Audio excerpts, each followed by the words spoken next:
नमस्कार सर्वांना, श्री स्वामी समर्थ. तुम्हा सगळ्यांचं आपल्या चॅनलमध्ये खूप खूप मनापासून स्वागत आहे. आजचा दिवस तुम्हाला खूप छान आनंदाचा जाऊ दे हीच स्वामींची चरणी प्रार्थना करते आणि आजच्या व्हिडिओला सुरुवात करते. बघा, आजच्या व्हिडिओमध्ये आपण खूप सुंदर अशी माहिती बघणार आहोत. तर तुमच्या सगळ्यांच्या कमेंट्स येतात की ताई, मासिक धर्मामध्ये स्वामींची सेवा करावी का?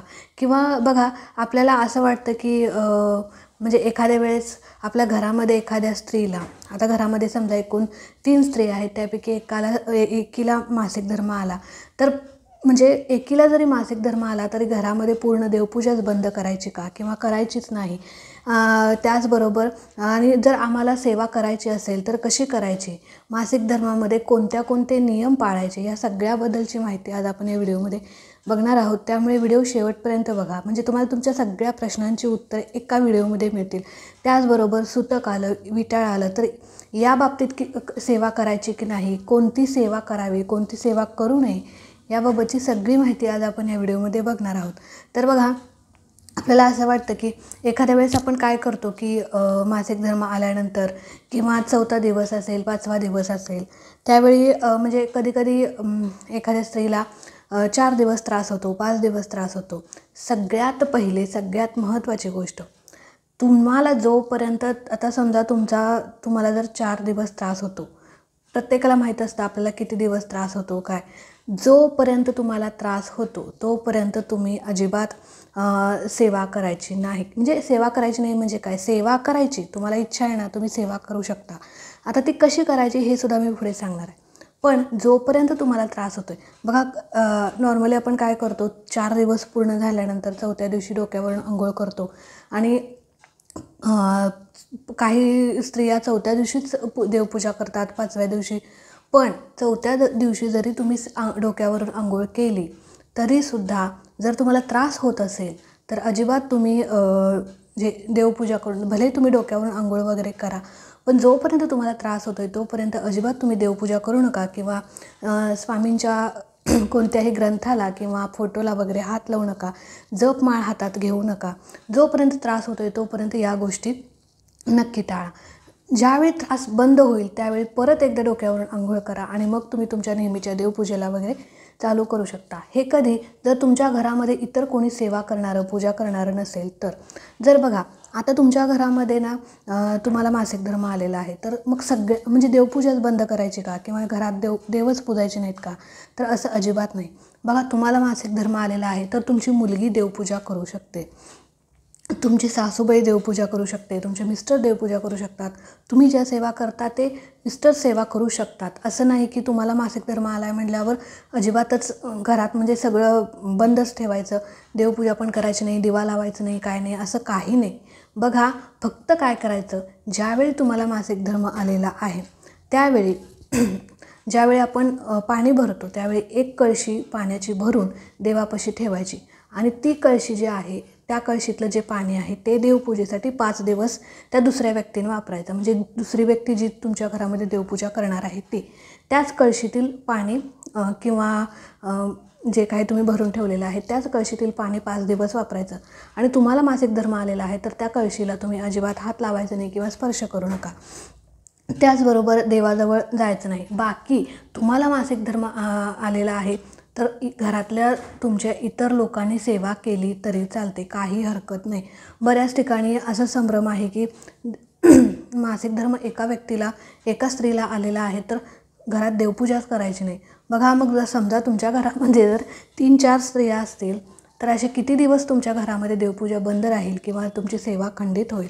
तर हे पूर्णपणे चुकीचं आहे. तुम्हाला मासिक धर्म आला असेल तर तुमची मुलगी देवपूजा करू शकते, मुलगा करू शकतो, मिस्टर करू शकतात, सासूबाई करू शकतात. पण ज्यावेळी तुम्हाला मासिक धर्म येईल त्यावेळी एक म्हणजे देवाचं पाणी जे आहे ते साईडला काढा, ज्या पाण्याला तुम्ही स्पर्श केलेला नसेल. 5 दिवस तेच पाणी थोडं थोडं थोडं तुम्ही म्हणजे त्या व्यक्तीने देवपूजेला वापरायचं आहे. देवाचं तेल जे काही आहे, देवाचं सामान, ते साईडला ठेवा. तुमचा स्पर्श त्या तेलाला, पाण्याला लागणार नाही, असं ह्याची काळजी घ्या. आता ताई, ह्याच्यात म्हणजे मासिक धर्मामध्ये सेवा आम्ही करू शकतो का? तर बघा, मासिक धर्मामध्ये तुम्ही सेवा करू शकता, काही हरकत नाही. पण सेवा कशी करायची? मी सुद्धा मासिक धर्मामध्ये सेवा करते. आता प्रेग्नन्सी आहे, आता काही म्हणजे प्रश्नच नाही. पण मासिक धर्म आल्यानंतर मी सेवा करते. आता ती कशी करते बघा. तुम्ही ग्रंथाला तर हात लावू शकत नाही, जपमाळेला हात लावू शकत नाही किंवा देवपूजा करू शकत नाही, देवाजवळ जाऊ शकत नाही, पण तुम्ही सेवा करू शकता.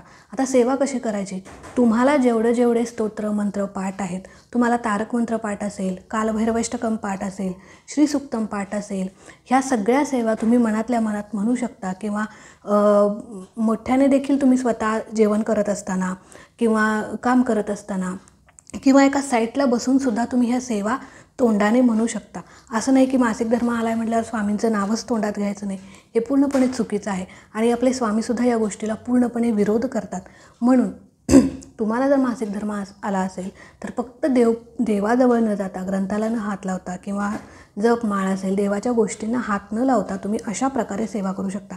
तुम्ही स्वामीचरित्र सारामृत यूट्यूबला लावून ते वाचू शकता, म्हणजे वाचू शकता, ऐकू शकता. त्याचबरोबर तुम्हाला जे स्तोत्रमंत्र पाठ आहेत ते म्हणू शकता किंवा नामस्मरण करू शकता. अशा प्रकारे तुम्ही सेवा करू शकता. आता मासिक धर्मामध्ये बघा, तुमच्या घरामध्ये समजा 3 स्त्रिया आहेत, तुमची मुलगी, सासूबाई आणि तुम्ही, असं 3 स्त्रिया आहेत. आता जर घरातील एखाद्या जरी स्त्रीला मासिक धर्म आला तर कोणत्या सेवा घरामध्ये चालू करू नयेत, लक्षात घ्या. आता ह्या ज्या नेहमीच्या सेवा आहेत, जसं की नित्यसेवा, देवपूजा, हे काही एकटीला जर मासिक धर्म आला तर बाकीचे लोक करू शकतात. पण एकटीला मासिक धर्म आला तरी ह्या तिन्हीपैकी सेवा चालू अजिबात घरात करायची नाही. त्यापैकी एक सेवा म्हणजे गुरुचरित्र पारायण, त्यानंतर नवनाथ पारायण आणि भागवत पारायण. हे 3 जे पारायण आहेत ते अजिबात तुम्ही घरामध्ये चालू ठेवू शकत नाही ज्यावेळी घरातल्या स्त्रीला मासिक धर्म चालू असेल त्यावेळी. आता समजा म्हणजे तुमच्या घरामध्ये कारण हे जे 3 पारायण आहेत त्याची पूजा मांडावी लागते. 7 दिवसाचं ते पारायण असतं, मध्ये खंड पडून चालत नाही.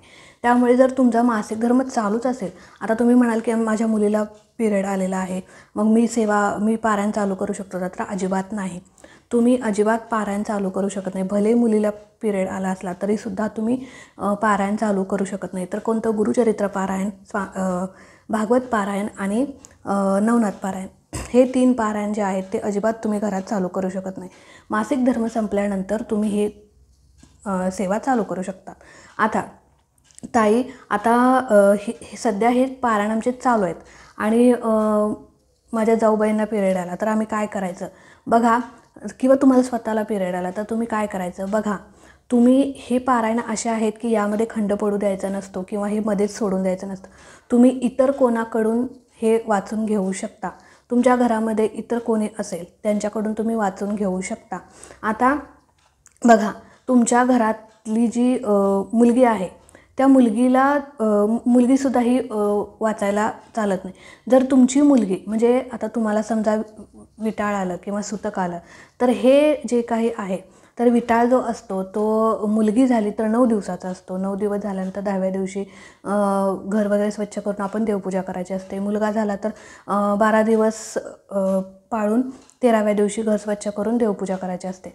सुतक जर आलं तर 13 दिवस पाळून आपण घर गोमूत्र वगैरे शिंपडून तुम्ही सेवा चालू करू शकता, म्हणजे आपली नेहमीची देवपूजा करू शकता. आता सुतक आणि विटाळामध्ये जर तुमचं पारायण चालू असेल, मग गुरुचरित्र असेल, भागवत असेल, नवनाथ असेल, हे 3 जे पारायण आहेत ते अत्यंत म्हणतो ना की कडक किंवा ह्याला नियम ज्या अटी आहेत त्या पाळल्याच गेल्या पाहिजेत काटेकोरपणे.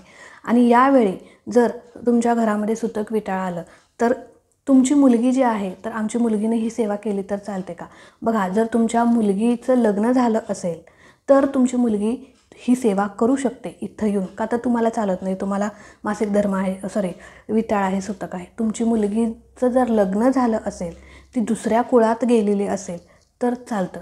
जर तुमच्या मुलगीचं लग्न झालेलं नसेल, ती अजूनही तुमच्या कुळात असेल, तर अजिबात तिला सेवा करता येत नाही. एका ताईंचा मला प्रश्न आलेला की असं चालतं का, तर हे पूर्णपणे चुकीचं आहे. बघा, तुमच्या कारण तिला का चालत नाही, तर ती अजूनही तुमच्या कुळात आहे, कारण तिचं अजून लग्न झालेलं नाही. ज्यावेळी तिचं लग्न होईल, ज्यावेळी ती दुसऱ्या कुळात जाईल, त्यावेळी ती इकडे येऊन ती सेवा केली तरी चालेल. म्हणजे गुरुचरित्र पारायण, भागवत पारायण, नवनाथ पारायण, ही जी काही पारायण आहेत, ही ते तिनं पूर्ण केलं तरी चालेल, त्याला काही हरकत नाही. तर अशा प्रकारे मासिक धर्म सुतक विटाळ आला असेल तर आपल्याला सेवा करायची आहे. मासिक धर्मामध्ये सेवा कशी करायची, कोणत्या सेवा कराव्यात आणि कोणते पारायण चालू करू नयेत याबद्दलची सुद्धा आज आपण या व्हिडिओमध्ये माहिती बघितली. तर सगळ्यात महत्त्वाची माहिती मला तुमच्यासोबत शेअर करायची होती. बऱ्याच ताईंच्या कमेंट्स येतात याबद्दल की मासिक धर्मामध्ये कशी सेवा करायची. आम्हाला सेवा करायची इच्छा असते, पण 5 दिवसाचं कुठंतरी चुकल्यागत वाटतं. स्वामींची सेवा करून सवय झालेली आहे. तर बघा, तुम्ही अशा प्रकारे सेवा करू शकता. आणि पूर्णपणे घरामध्ये जर सेवा पूजा अजिबात बंद करायची नाही. तुम्हाला मासिक धर्म आला आहे ना, तुमचे मिस्टर सेवा करत असतील तर करू दे, पण सेवा करत असताना देवपूजेचं जे काही सामान आहे, पाणी, तेल, ज्याचा म्हणजे तुमचा स्पर्श अजिबात होता कामा नये याची तुम्ही काळजी घेतली पाहिजे. तर आजचा व्हिडिओ इथेच एंड करते. आवडला असेल तर नक्कीच लाईक करा, शेअर करा आणि तुमच्या काही याबद्दल प्रश्न असतील तर नक्कीच कमेंट्समध्ये विचारा.